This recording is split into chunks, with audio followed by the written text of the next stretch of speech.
Hi everyone, today we'll talk about how to fix or how to solve failed to save in Pinterest.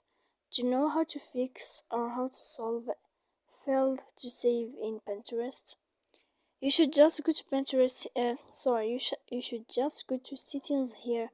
As you see, we click. After that, in this page, we go to apps, default apps, app settings. When you will see this list, you will go down to find the application of Pinterest and you will enter. Then in this page here, you will go to click for stop.